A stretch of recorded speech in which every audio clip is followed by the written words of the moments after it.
सत्संगत जी प्रेम से कहना। सत्संगत ब्रह्म की प्राप्ति कर लो और भ्रमों का नाश कर लो कि ब्रह्म की प्राप्ति, भ्रम की समाप्ति, कि एक भ्रमों का नाश हो जाता है जब एक ब्रह्म की प्राप्ति हो जाती है। जब ज्ञान का उजाला हो जाता है तो अंधकार मिट जाता है। ये भ्रम भी हमें अज्ञानता के कारण है हमारे जीवन में, आत्मा भी भ्रमों में है और हमारा मन भी भ्रमित है, ये भी एक भ्रम में पड़ा हुआ है। इसलिए एक ज्ञान की रोशनी के द्वारा आत्मा के भी भ्रम मिट जाते हैं और मन के भी भ्रम मिट जाते हैं और इस कारण एक भटकन भी नहीं रहती है और इसी कारण एक लोक में भी हम एक भेदभाव से ऊपर उठकर हम इस जीवन की यात्रा को तय करते हैं। इसलिए महापुरुष संत जन यही कह रहे हैं कि ये ज्ञान ऐसा काम करता है जैसे लाखों मन लकड़ियाँ, जैसे भगवान कृष्ण ने कहा, इसी तरह से एक चिंगारी के लगते ही वो भस्म हो जाती हैं। इसी प्रकार से ये तमाम जन्मों जन्मों के भ्रम ये सब नाश हो जाते हैं।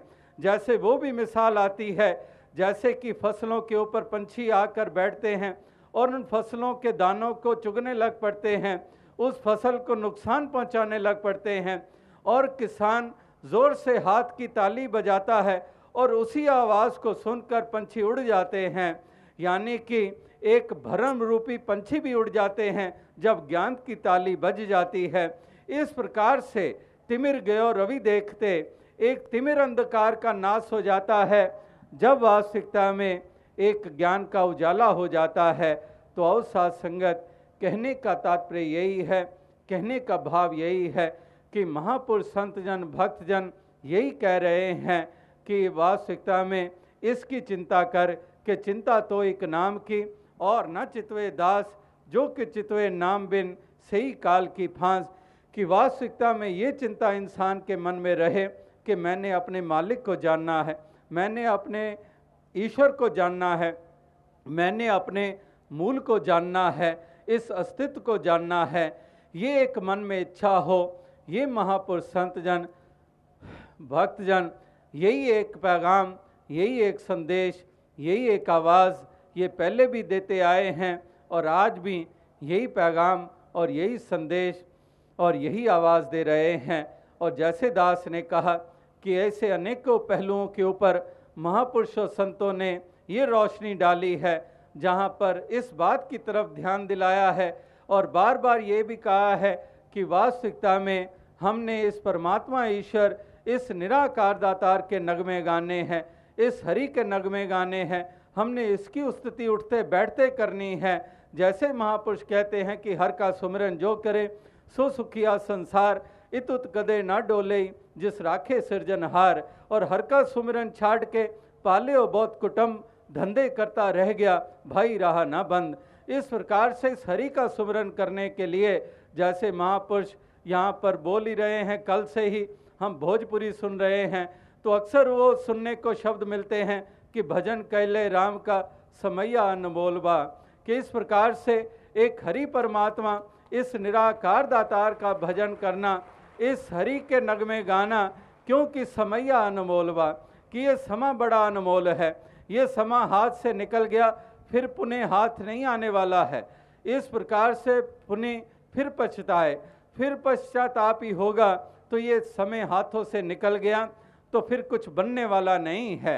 इसलिए महापुरुष कहते हैं कि चेतना है तो चेत ले निस्जिन में प्राणी, कि हे प्राणी, हे इंसान, ये चेत ले तो इसको, इस हरि परमात्मा निराकार के नगमे गा लें और तभी अपनी रचना को भी पवित्र कर पाएगा और अपनी मनोवृत्ति इस निराकार के साथ जोड़कर इस मन को भी पवित्र कर लेगा।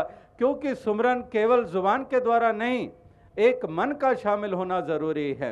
एक मन शामिल है तो सुमरन हो रहा है, वरना तो जपनी काट की क्या दिखलावे लोए, हृदय राम ना चेतई ए जपनी क्या होए।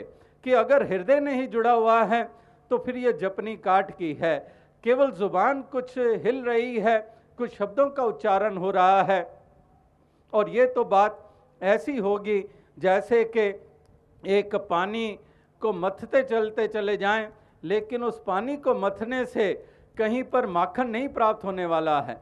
इसी प्रकार से केवल जुबान से हम कहते चले जाएं और मन बिल्कुल ही उससे विपरीत अवस्था वाला है, तो फिर कहीं पर कुछ बनने वाला नहीं है। तो जब सुमिरन की बात आती है, इस हरि की यश कीर्ति की बात आती है, तो उसका नाता केवल रचना से नहीं है, उसका नाता एक मन से है।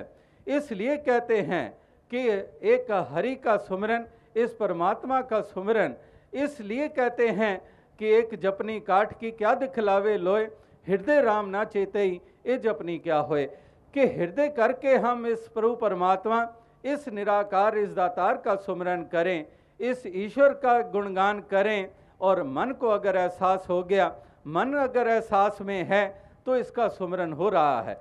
चाहे वो शब्द के द्वारा, जुबान के द्वारा इस परमात्मा का नाम नहीं लिया गया है, लेकिन एहसास बना हुआ है। एहसास है तो सुमिरन हो रहा है। और दूसरी तरफ जुबान तो है, जुबान तो कह रही है, लेकिन मन कहीं और लगा हुआ है। जैसे एक किनारे, सड़क के किनारे के ऊपर बैठा हुआ एक इंसान, उसकी जुबान से राम राम या अल्लाह अल्लाह का शब्द सुनाई देता है, लेकिन कोई सुनकर ये कहे कि ये तो इस प्रभु परमात्मा के रंग में रंगा हुआ है, एक राम का नाम ले रहा है, अल्लाह का नाम ले रहा है, लेकिन अगर उसकी मन की अवस्था देखें, वो सड़क के किनारे पे बैठा हुआ जुबान से तो राम राम अल्लाह अल्लाह कह रहा है, लेकिन सारा ध्यान उसका इस ओर लगा है कि मेरी आवाज़ को सुनकर इस सड़क से गुजरने वाले मेरी तरफ कौन कौन देख रहे हैं, और मुझे देखने के बाद मेरी तरफ कदम बढ़ा रहे हैं, और मेरी तरफ कदम बढ़ाते हुए अपनी जेब में हाथ डालकर कुछ सिक्के निकाल रहे हैं कि नहीं निकाल रहे हैं। तो सारे का सारा ध्यान उस ओर लगा हुआ है, लेकिन जुबान जो है वो राम का नाम ले रही है। तो ये सुमिरन नहीं है। सुमिरन जब मन का नाता जुड़ा हुआ है, इस हरि परमात्मा के एहसास से जीवन जी रहे हैं। अगर एहसास से जीवन जी रहे हैं तो इसमें डूबे हुए हैं, इस नाम के सरोवर में डूबे हुए हैं। मैल उतरती चली जाएगी, मैल कहीं बदन पर जमने नहीं पाएगी, विपरीत भावनाएं मन में पैदा नहीं होंगी, करुणा, दया, स्नेह, प्रेम का भाव ये उत्पन्न होता चला जाएगा, और स्वच्छता ही स्वच्छता, निर्मलता ही निर्मलता, पावनता ही पावनता ये जीवन में आती चली जाएगी। इसलिए महापुरुष संत जन यही कहते हैं कि इस हरि परमात्मा से नाता जोड़ना है तो मन पवित्र हो जाएगा, मन सुंदर हो जाएगा, और मन सुंदर हो जाएगा तो जीवन सुंदर हो जाएगा। मन सुंदर नहीं है तो जीवन सुंदर नहीं होगा, मन आनंदित नहीं होगा अगर इस मालिक के साथ ये मन का नाता ये नहीं जुड़ा हुआ है। तो आओ साथ संगत, इसलिए मन के ऊपर बहुत जोर दिया है महापुरुषों ने। इसी काशी नगरी में कबीर जी जैसे संत महात्मा क्या कह रहे हैं, महापुरुष ये कह रहे हैं कि एक केसन कहाँ बिगाड़िए जो मुंडे 100 बार। कहते हैं कि केसन कहाँ बिगाड़िए जो मुंडे 100 बार। कहते हैं कि इस सर को तो मुंडवा लिया 100 बार, तो इन केसों ने क्या बिगाड़ा है, तो मन को क्यों नहीं मुंडिया जामे भरे विकार। तो कहते हैं कि एक मन के ऊपर विकार रूपी बाल जो उगे हैं उनको तो मुंडा नहीं है, लेकिन सर मुंडवा लिया है। ये कबीर जी जैसे संत कह रहे हैं कि न्याय नहाए धोए क्या हुआ, जो मन मैल ना जाए, मीन सदा जल में रहे, धोए बास ना जाए। तो इससे और स्पष्ट शब्द हम कहाँ पर सुनेंगे, कितने स्पष्ट रूप में कबीर जी ने ये बात कह दी। मंतव्य क्या था, मंतव्य ये था कि अगर मन का नाता नहीं जुड़ा हुआ है, मन कहीं और है, माला तो कर में फिरे, जीभ फिरे मुख माहे, मनवा तो दिस फिरे, ये तो सुमरन ना है।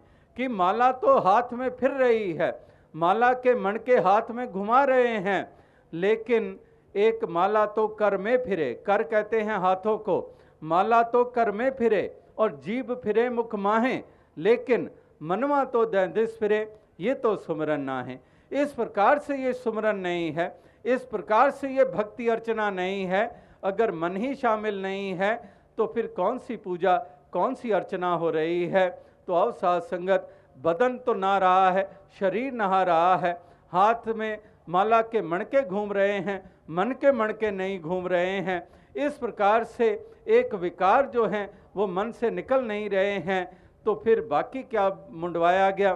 तो कहने का क्या भाव है, कहने का तात्पर्य यही है कि वाकई जो इस तरह से इस मन का नाता इस प्रभु परमात्मा ईश्वर के साथ जोड़ लेता है, फिर वो उठते बैठते इसके एहसास में जीवन जीता है और उसका एक एक पल, एक एक क्षण जो है वो सुंदर हो जाता है। जैसे आज भी महापुरुष कह रहे थे और यहाँ पर लिखा भी हुआ है कि किस तरह से एक गुलशन बन जाता है ये जीवन। एक संसार को भी हम गुलशन बना लेते हैं जब मन सुंदर हो जाता है, जीवन सुंदर हो जाता है। जुग सुंदर, सदियां सुंदर, हर पल सुंदर, गर मानव जीवन हो सुंदर। तो इस प्रकार से एक मन की सुंदरता ही एक जीवन को सुंदर बनाती है। मन की सुंदरता ही स्थान को सुंदर बनाता है। मन की पावनता है तो स्थान को भी पावनता मिल जाती है। और अगर एक मन में कुरीतियां हैं, मन में विपरीत भावनाएं हैं, मन में लोभ है, मन में तृष्णा है, मन में जलन का भाव है, मन में अहंकार है, मन में एक घृणा, वैर, ईर्ष्या की आग इस मन में जल रही है, तो फिर उससे नाम एक जीवन सुंदर कभी होने वाला नहीं है। क्योंकि मन में एक अंधकार है, मन में ये आग जल रही है, मन में प्रलोभन है, इसलिए कुछ भी एक सुंदरता जीवन में देखने को नहीं मिलेगी। तो इसलिए महापुरुष संत जन यही प्रेरणा बार बार देते चले आ रहे हैं हर मानव को हर इंसान को कि इंसान अवश्य इसकी तरफ तूने गौर करना है। इस हरि परमात्मा, इस निराकार के साथ ये मन का नाता जोड़ना है। जो दास बात कह रहा था कि इस आत्मा का नाता भी परमात्मा से जोड़कर अपना परलोक सवार लेना, बंधनों से निजात पा लेनी, और मन का नाता भी इसी परमात्मा से जोड़कर इस जीवन को सुंदर बना लेना, एक जीवन जीने का ढंग प्राप्त कर लेना, एक जीवन जीने का सलीका प्राप्त कर लेना। तो इन दोनों कार्यों के लिए ब्रह्म ज्ञानियों का संग ये अनिवार्य बताया गया है। और जैसे दास कह रहा था कि महापुरुषों का संग हमें ऐसी भावनाएं प्रदान कर देता है और ऐसी भावनाओं से युक्त होकर हम इस जीवन की यात्रा को तय करते हैं, तो फिर हम इस राम की कसौटी के ऊपर हम खरे उतरते हैं। जैसे कहा है कि कबीर कसौटी राम की, झूठा टिके ना कोई, राम कसौटी सो सहे जो मर जीवा होए। कि वास्तविकता में वही इस कसौटी के ऊपर खरा उतरता है जो मर के जीता है, जिसको एक मरना आ जाता है। जो मर के जीता है वही जीवित हुआ करता है, वरना तो वो जीते हुए भी मरा हुआ है। जिसको मर के जीना आ जाता है, जैसे महापुरुष कहते हैं कि एक जे तू मरे मरण तो अगे ता मरण दा मुल पाएगा। कि अगर तू उस मरने से, जैसे कहते हैं कि जिस जरने से मरने से जग डरे, मेरे मन आनंद मरने ते ही पाइए पूर्ण परमानंद। तो इस प्रकार से महापुरुष कहते हैं कि एक ऐसी मरनी जो मरे बहुर न मरना होए। तो ये पहले ये मरना सीख लें, यानी कि एक मैं को मारना, इस अभिमान को मिटा देना। तो ऐसा मरना जो सीख लेता है वो जीवित माना जाता है।